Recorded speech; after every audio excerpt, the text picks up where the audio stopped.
इतना important record करना जरूरी नहीं है। आप लोगों को मैं एक बार समझाऊंगा तो आप लोगों को ये वैसे ही नहीं भूलेगा। जब मीन जो है ना, मीन क्या होता है कि उसने लिखा है sum of numbers divided by the total numbers. कोई भी आपको गिवन नंबर दे देना और वो बोले कि जी इनका मीन जो है कैलकुलेट कर दें, या वो कुछ कह सकता है कि एक स्टूडेंट ने 5 सब्जेक्ट्स थे, उनमें जी respectively 45 marks, 43 marks, 40 marks, 38 marks जो हैं, या 36 मार्क्स लिए हैं। ये 5 सब्जेक्ट थे कंसेक्टिव। तो इसका जी मीन निकालें। मीन क्या होगा जी, उसके जो मार्क्स आए होंगे ना, उनको आपने उसके जो सब्जेक्ट्स के नंबर होंगे उस पर डिवाइड कर देना है, तो वो मीन निकल आएगा। जैसे यहाँ पे ये टोटल उसने इंडिविजुअल्स के ये नंबर बताए हैं, ठीक है। तो इसको हमने ये प्लस करके इसके नंबर पे डिवाइड कर दिया। कितने हैं, 1 2 3 4 5 6, ये 6 हैं तो 6 पे डिवाइड कर दिया। तो हमारा ये आंसर जो है मीन निकल आएगा, चाहे वो अरिथमेटिक मीन बोले, ठीक है, चाहे ज्योमेट्रिक मीन बोले, चाहे सिंपल मीन बोले, वो एक ही चीज़ है। मीन का मतलब होता है एवरेज। एवरेज सिंपल बोल दे तो वो भी वही है। अब ये मीडियन क्या होता है, जो मीडियन होता है वो जब हम कोई नंबर्स होते हैं उनको अरेंज करते हैं ऑर्डर में। ये अब देखिए हमारे पास ये नंबर्स थे 7 3 4 1 7 6। तो हमने उनको ऑर्डर में मतलब तरतीब के साथ छोटे से बड़े की जानिब हमने लिख दिया है। तो उसमें जो हमारे सेंटर वाले होंगे ना, मीडियन, अगर तो वो इवन है, ये चीज यहाँ पे समझने वाली है। अगर वो इवन नंबर्स है ना, जैसे ये इवन है, अब 6 हैं, तो उनमें जो दो सेंटर वाले होंगे ना, उनको हमने प्लस करके 2 पे डिवाइड कर देना है। जैसे ये उसने किया है, पहले तरतीब लगानी है, फिर हमने दो सेंटर वालों को प्लस करके 2 पे डिवाइड कर देना है। और अगर वो हो ऑड, जैसे ये 6 यहाँ पे ना होता, यहाँ पे, या एक साथ हम निकाल लेते, 7 ना होता, हमारे पास होता जी 1 3 4 6 7, ठीक है, ये 5 नंबर्स होते। तो इनमें जो सेंटर वाला बनना था वो 4 बनना था, तो उसका जो मीडियन होना था ना वो 4 ऑटोमेटिकली आ जाना था, मतलब बिल्कुल सेंटर वाला मीडियन मीडियन। तो लेकिन अगर ये जैसे इवन है, इवन नंबर्स हैं, तो दो सेंटर वालों को हमने फिर प्लस करके 2 पे डिवाइड कर देना है। और जो मॉड होता है वो क्या होता है, मोस्ट कॉमन नंबर, या मोस्ट जो रिपीटेड नंबर होता है। जैसे यहाँ पे अब ये इसने लिखे हैं कुछ नंबर्स, इनमें उसने जी ये हैंड रेज किया है फातिमा शफीक, आपने पूछना है कुछ। सर ये जो जितने नंबर टोटल दिए गए होंगे उनको वो इवन होंगे या मिडल वाले इवन होंगे?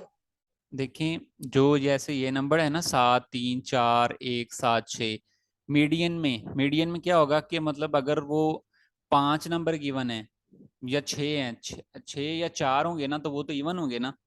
अगर वो 5 या 7 आते हैं, मतलब हमने काउंट करना है, जैसे ये 1 2 3 4 5 6, यहाँ पे अब 6 हैं तो अब ये इवन है नंबर, मतलब काउंटिंग में इवन आ रहे हैं। उनको प्लस करके टोटल नहीं देखना कि इनका मजमुआ हम निकालने बैठ जाएं, टोटल निकालने बैठ जाएं कि वो प्लस आता है कि नहीं, वो नहीं। जस्ट हमने देखना है कि काउंटिंग में कितने बन रहे हैं वो नंबर, 5 हैं, 6 हैं, 2 हैं, 4 हैं, 8 हैं। अगर तो वो मतलब 2 4 6 8 तो वो इवन होंगे। अगर वो हों 3 5 7 तो वो ऑड होंगे, ठीक है। तो मतलब अब यहाँ पे ये इवन थे, पहले हमने उनकी तरतीब लाजमी लगानी है लिखते हुए। तो इवन जो हैं तो उनको दो सेंटर वाले जो तरतीब के साथ में लिखे हैं, जो दो सेंटर वाले हैं उनको हमने प्लस करना है और 2 पे डिवाइड कर देना है। और अगर ऑड होगा तो फिर हमने जस्ट तरतीब लगा के सेंटर वाला ही निकाल लेना है एक, वो हमारा मीडियन बन जाएगा। क्लियर? Yes sir. चलें, अब जो मॉड है, मॉड क्या होता है कि हमारे पास कोई भी गिवन नंबर जिस तरह हो ना तरतीब में, मतलब जैसे भी लिखे हों, तो उनमें जो जो नंबर एक एक नंबर हो लेकिन वो एक से ज्यादा बार आ रहा हो, मतलब मैक्सिमम बार वो आ रहा हो, मैक्सिमम टाइम्स वो आ रहा हो। जैसे अब यहाँ पे जो 7 है ना, ये बाकी सब एक एक बार है लेकिन 7 जो है वो 2 बार आया है, तो वो जो ज्यादा बार आया है वो मॉड हो जाएगा। अब यहाँ पे अगर 6 भी 2 बार होता और 7 भी 2 बार होता, तो वो भी फिर उसका जो मॉड होना था वो 6 और 7 हो जाना था। मतलब चाहे दो नंबर भी ज्यादा बार आ रहे हैं ना, तो वो उसका मॉड होगा, चाहे 3 आ रहे हैं, चाहे एक ज्यादा बार, मतलब 7, लेकिन ये लाजमी होगा कि उसमें एक नंबर ज्यादा बार होगा। जैसे यहाँ पे 7 ज्यादा 2 बार आया है, ये नहीं कि सारे, मतलब अगर एक भी जो है वो उनमें 2 टाइम नहीं है या 3 टाइम नहीं है, तो इट मीन्स उसका मॉड नहीं है। जी ये लाइबा ने हैंड रेज किया जी, और साथ में सर जो जो मीडियन है, मीडियन उसमें से हमने 2 नंबर लेने हैं। देखिए दो तब लेने हैं जब हमारे पास जो वैल्यूज आए वो इवन हो, इवन नंबर्स, मतलब इवन जब हम उनको काउंट करें तो वो इवन बन रहा हो। जैसे यहाँ पे हमने काउंट किया है ना, सात, एक पहले नंबर पे सात है, फिर दूसरे पे तीन है, तीसरे पे चार है, तीन ये हो गया और आगे भी ये तीन है, तो ये क्या बन गए, टोटल छह वैल्यूज बन गई। मीन्स कि ये इवन है। जब इवन होंगी तो फिर हमने तरतीब लगा के सेंटर वाले जो दो होंगे ना, चाहे वो जो मर्जी बन रहे हो, उनको हमने पहले ऐड कर लेना और दो पे डिवाइड कर लेना है। अगर ये ऑड होते, मतलब यहाँ पे अब ये छः हैं, अगर ये पांच वैल्यूज गिवन होती तो ऑटोमेटिकली हमारी जो सेंटर वाली वैल्यू तीसरी होनी थी ना, तरतीब लगा के वही हमारा मीडियन होना था। बस इसमें यही चीज देखने वाली है। अगर ऑड हो तो फिर डायरेक्टली हमने अरेंज करके सेंटर वाला लिख देना मीडियन, लेकिन अगर इवन हो तो फिर हमें जो सेंटर वाले दो हो प्लस करने पड़ेंगे, क्योंकि हमने मीडियन निकालना है ना, मतलब सेंटर की वैल्यू निकालनी है। Okay sir. क्लियर है? और साथ में और भी किसी ने हैंड रेज किया था। क्या मैंने पूछना था कि हमें एग्जाम में अनग्रुप डाटा में से आएगा, ग्रुप डाटा में से नहीं आएगा? क्या नहीं आएगा, दोबारा बोलिएगा। तो मैं कह रही हूँ कि हमें एग्जाम में अनग्रुप डाटा में से ही सिर्फ आएगा, ग्रुप डाटा में से नहीं आएगा। देखिए जो एग्जाम में डाटा आएगा ना, वो मतलब वो कोई भी डाटा दे सकता है, मतलब ये वाला जो हम कर रहे हैं लाजमी तो नहीं, ये नहीं होगा, कोई भी हो सकता है वो, इवन ऑड कुछ भी हो सकता है। यही पूछ रही तो है ना? इवन एक्चुअली नहीं सर, मैं पूछ रही हूँ कि अनग्रुप ये डाटा आते जा रहे हैं ना, हमें ग्रुप डाटा में से नहीं आएगा जिसके अंदर फ्रिक्वेंसी भी होती है? नहीं नहीं, ज्यादा लेंथी क्वेश्चन नहीं होगा, जस्ट वो इस तरह ही एक लाइन में क्वेश्चन होते हैं वहाँ पे जो मैथमेटिकल होते हैं ना, वो एक लाइन में ही वो इस तरह करके वो आपसे पूछ सकता है। वो मतलब अब वो जो फ्रीक्वेंसी और जो ग्राफ बनाया होता है वो इस तरह नहीं होगा। Alright sir. हाँ जी, सिंपल ही क्वेश्चन जो इस ये मीन मॉड मीडियन के हैं ना, वो बिल्कुल सिंपल ही होंगे क्वेश्चन। वो इसमें मतलब वो स्टेटमेंट दे सकता है कोई, जैसे मैंने आपको स्टार्ट में बोला है ना, वो कह सकता है कि ये एक स्टूडेंट था, उसके इस तरह से मार्क्स आए हैं फाइव सब्जेक्ट्स में, या वो ये कह सकता है कि एक प्लेयर था, उसने उसके पांच मैचों में ना ये मार्क्स आए हैं जी, उसने इतने जो है स्कोर बनाए हैं, पहले मैच में उसके जी 50 थे, दूसरे में उसके 40 थे, तीसरे में 70, चौथे में फिर उसके जी जीरो, और पांचवे में उसका जी मतलब 60। तो फिर उसमें वो कह सकता है जी ये उसके मार्क्स हैं, इसकी अब मीन बताएं, या वो कह सकता है कि मार्क्स की तरतीब के जो उसके स्कोर्स हैं उनकी तरतीब के हिसाब से इसका मीडियन बता दें, मॉड बता दें, मतलब वो इस तरह एक स्टेटमेंट बना सकता है इनकी ही। इससे ज़्यादा वो जो ग्राफ वगैरह होते हैं उनकी साइड पे नहीं जाएगा। चलें जी, ये मॉड की समझ आ गई थी। मॉड मतलब जो वैल्यू ज़्यादा टाइम आ रही है, मोस्ट कॉमनली, मतलब वो जो गिवन वैल्यूज है ना, उनमें जो ज़्यादा बार आएगी वो मॉड हो जाएगी। अब यहाँ पे जो सात है वो दो बार आया, बाकी सब एक बार हैं, तो सात उसका क्या हो जाएगा, मॉड। अगर यहाँ पे कोई और वैल्यू भी सात के साथ दो बार होती तो फिर सात और वो वैल्यू, जैसे ये छः भी दो बार होता तो फिर सात और छः दोनों हमने लिख देने थे, छः और सात कॉमन डाल के ना मॉड बन जाने थे। अगर तीन वैल्यूज इस तरह दो दो बार रिपीट हो रही हो तो वो फिर उसके मॉड जो है वो तीनों वैल्यूज हमने लिख देनी है। जैसे अब तीन भी दो बार हो और सात भी और छः भी, तो तीन छः और सात जो है वो मॉड हो जाएगा। अगर एक वैल्यू जो है वो, चाहे अब सात है, ये तीन बार आ रहा होता और बाकी सब एक एक बार, तो फिर उसका जो मॉड होना था वो सात होना था। मतलब जो वैल्यूज मैक्सिमम टाइम्स आ रही है ना उन गिवन में, वो उसका मॉड हो जाएगी।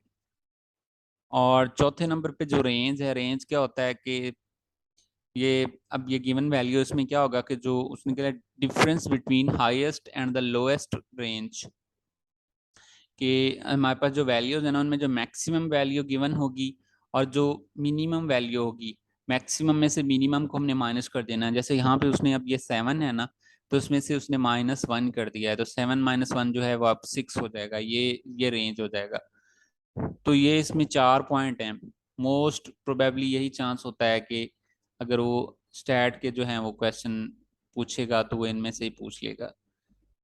तो उसके अलावा अगर आपको आपके पास टाइम है तो आप नोट्स स्टैट के फर्दर भी कंसल्ट कर सकते हैं। आप जो है वो डाटा आपको कहीं से भी मिल जाएगा, अगर आप उनको भी पढ़ लें तो वेरी गुड, लेकिन इस चीज़ को आपने लाजमी जहन में रखना है। तो इसके बाद जो है वो एक और चीज़ थी, वो थी प्रोबेबिलिटी। प्रोबेबिलिटी जो है वो भी क्वेश्चन अक्सर वो पूछ सकता होता है, तो प्रोबेबिलिटी का जो है वो भी हम क्वेश्चन देख लेते हैं। इसी हमारे ग्रुप के अंदर मैंने कल वो एक नोट शेयर किया था, मैं देखता हूँ अगर अभी पड़ा है तो।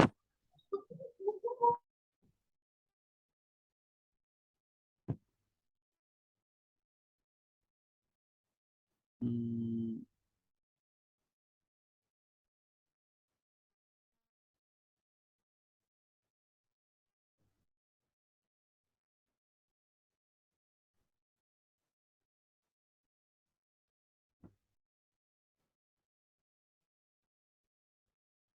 चले मैं ना वन जस्ट वेट 1 मिनट, मैं उसको देखता हूँ। और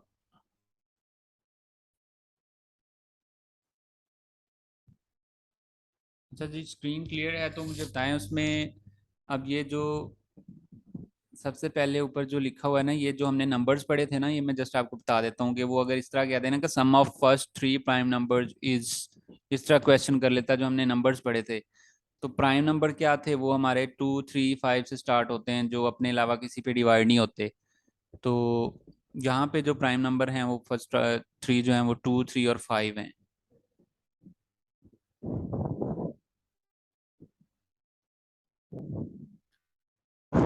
स्क्रीन शो हो रही है ना आप लोगों को यहाँ पे?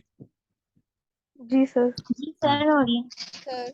तो अगर वो जी सर कहते हो रही है। कि ओके ओके, अगर वो कहते कि जी स्मॉलेस्ट 3 डिजिट प्राइम नंबर्स, ठीक है, 3 डिजिट डिजिट जो स्मॉलेस्ट 3 प्राइम नंबर है ना, वो आप लोगों के मतलब 3 डिजिट आपके 100 से स्टार्ट होते हैं ना। तो उसके बाद जो हमारा 101 है, 103 है, 107 है ना, ये हमारे 3 डिजिट जो है ना प्राइम नंबर्स हैं, मतलब स्मॉलेस्ट। इसके बाद जितने भी प्राइम नंबर आएंगे 3 डिजिट डिजिट के, वो सारे इससे बड़े होंगे। तो मतलब वो प्राइम नंबर का इस तरह से भी क्वेश्चन पूछ सकता है, ये जस्ट बताने के लिए है। तो नंबर्स के जो हैं वो आप लोगों को मैंने वेबसाइट बताई थी ना, वहाँ पे नंबर्स का पोर्शन भी है, तो उसमें गिवन है बहुत ज़्यादा क्वेश्चंस। अच्छा, अब ये प्रोबेबिलिटी जो है ना, ये क्या होता है कि ये होता है अक्रंस ऑफ इवेंट, मतलब किसी इवेंट का होना, किसी चीज़ का होना। और इसका जो फॉर्मूला होता है वो होता है P into E is equal to N into E और एन इंटू एस। और एन इंटू ई क्या होता है कि जी पॉसिबल आउटकम, मतलब कोई भी हम काम कर रहे हैं ना, तो हमारे पास कितनी पॉसिबिलिटी है कि ये चीज़ उसमें आ सकती है। फॉर एग्जाम्पल हमने एक कॉइन फेंका है ना, तो उसमें हमारा कॉइन जो सिक्का होता है, जैसे टॉस करते हैं ना मैथ्स में, तो उसमें हमारे पास क्या पॉसिबिलिटी होती है कि या तो उसमें हेड आएगा या उसमें टेल आएगा। मतलब 2 पॉसिबिलिटीज होती हैं, 2 पॉसिबिलिटीज। तो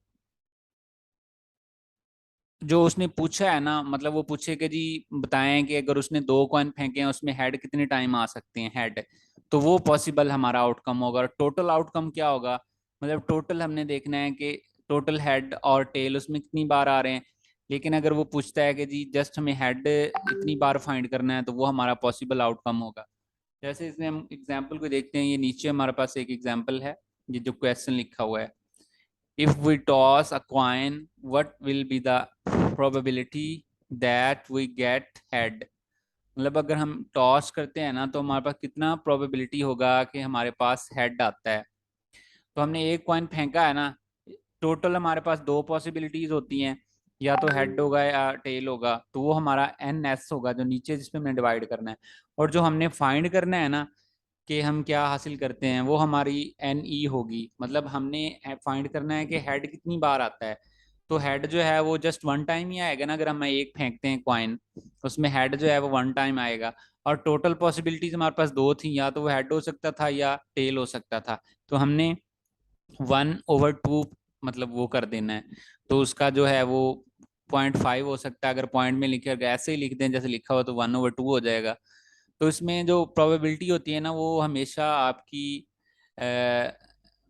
0 से ज़्यादा होती है और <<1 होती है। ये चीज़ आपने हमेशा माइंड में रखनी है। मतलब जैसे अब यहाँ पे हमारा 1/2 बना था ना, तो वो बन जाना था 0.5, मतलब 0 से ज़्यादा और 1 से नीचे है। तो जो भी प्रोबेबिलिटी के इस तरह के जो है ना वो आंसर जाते हैं, वो मोस्टली हमारे इसके बीच में ही होते हैं, 1 और 0 के बीच। तो इसमें और भी एग्जाम्पल जो हैं वो अक्सर वो डाइस का पूछ लेता है जो हम फेंकते हैं वो तो डाइस का भी इस तरह से ही होगा। जी ये आपने हैंड रेज किया है। सर जो प्रोबेबिलिटी है ये स्टार्ट से दोबारा समझाइएगा। प्रोबेबिलिटी क्या होता है कि अकरेंस ऑफ इवेंट, ये मतलब इसका मीनिंग होता है कि कोई भी इवेंट जो है ना वो हो रहा है, हम कोई कह रहा होता है ना कि जी प्रोबेबिलिटी है इस चीज़ की मतलब होने की, अगर हमने ये काम किया है ना तो उसमें टोटल मतलब चांस ये है, और इसमें से जो हमारा एक स्पेसिफिक हमने देखना है ना वो कितने परसेंट चांस है। तो इसका जो फॉर्मूला होता है ना वो हमेशा आपने माइंड में रख लेना है, is equal to N E over N S. N E जो होगा ना वो पॉसिबल आउटकम होगा। जैसे मैंने ये हेड और टेल में बात की है ना कि हम वो पूछेगा कि जी हेड कितनी बार आ रहा है, हम कॉइन फेंकते हैं ना तो उसमें हेड जो है वो अगर एक कॉइन फेंका है ना तो उसमें हेड एक बार ही आना है। वो हमारा क्या होगा, पॉसिबल आउटकम होगा जो उसने पूछा होगा हेड कितनी बार आया है। और जो हमारा टोटल आउटकम है ना जिसमें हमने डिवाइड करना वो होगा कि कितने आउटकम्स आ सकते थे वो एक ही कॉइन फेंकते हुए। जब हमने एक फेंका था तो दो आउटकम आ सकते थे ना, या तो हेड हो सकता था या टेल हो सकता था। लेकिन उसने पूछा क्या था, हेड पूछा था। तो ऊपर हमने वो जो पूछा है वो, और नीचे जो टोटल आउटकम्स है ना वो हमने नीचे वो लिखने हैं। तो मतलब ये इस तरह से होना है। और इसमें डाइस के भी क्वेश्चंस होते हैं, वो मैं आप लोगों को नोट शेयर कर दूंगा, और उसमें एक्सप्लेन भी होगा, मतलब आंसर्स वगैरह भी गिवन होंगे। जी यसमा हाशिम।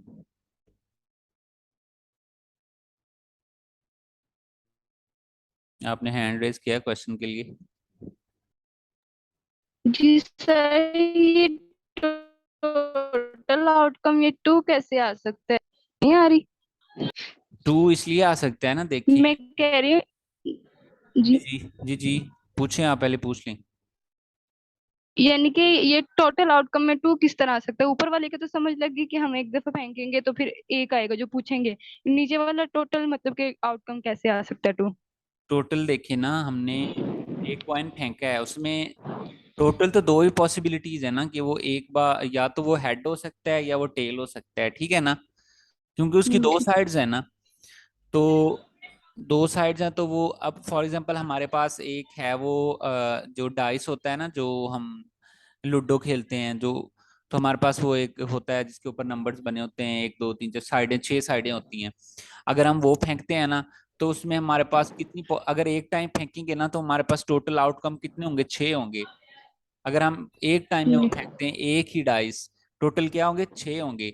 और उसमें से अगर वो पूछे कि जी छह नंबर जो है उसके आने के कितने चांसेस हैं या पॉसिबल आउटकम कितना है छह के आने का, तो वो क्या हो जाएगा, जी वो वन हो जाएगा। मतलब छह एक बार में ही एक बार में एक बार ही आ सकता है ना वो जो हम छह लेते हैं, जी ठीक है। तो वो हमारा क्या हो जाएगा, एक ओ डिवाइड कर देंगे छह पे, एक बटा छह हो जाएगा वो, ठीक है। इस तरह जहाँ पे जो है वो कॉइन की बात हो तो कॉइन में जो है वो पॉसिबल आउटकम जो, अगर वो उसने हेड पूछा हेड कितनी बार सकता है, वो हेड एक बार में एक ही आएगा।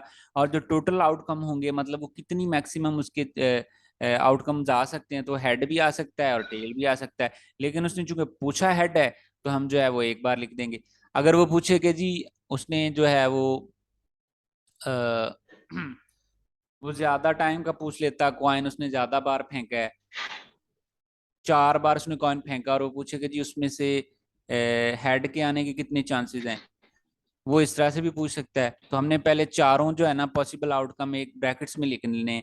पहली बार हेड हेड लिख लेना है कि वो पहले पहले लिख लेंगे जी दोनों बार हेड ही आ सकता है, ठीक है, ठीक है। फिर हम लिख लेंगे कि जी हेड और टेल, हेड या टेल, फिर हम टेल और हेड एंड पे हम दोनों टेल लिख लेंगे।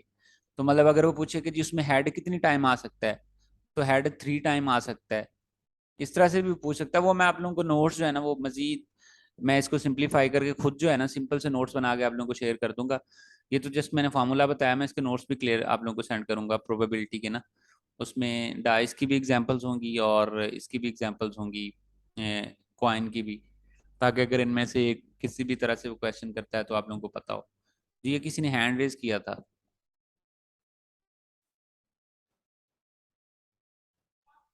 नो सर क्लियर हो गया। अच्छा किसी ने हैंड रेज नहीं किया, मुझे लगा शायद किसी ने किया। चले जाइए। सर अच्छा आप ऐसा ये अब हम जो है ना वो कर लेते हैं, स्टैट इतनी ही होगी और इसके साथ हम करते हैं वो सिनेरियो बेस्ड जो है ना मैथमेटिकल, उसमें आप लोगों को मैं करवाता हूँ ये। अब चूंकि मीटिंग का टाइम एंड हो रहा है तो मैं वैसे भी 5-7 मिनट रह गए हैं, तो वही मैं लिंक दोबारा सेंड कर देता हूँ ये मीटिंग एंड करके, ताकि उसमें हम फिर ज़रा डिटेल से 20-25 मिनट मीटिंग कटे ना। ठीक है, मैं वो दोबारा सेंड करता हूँ आप लोगों को।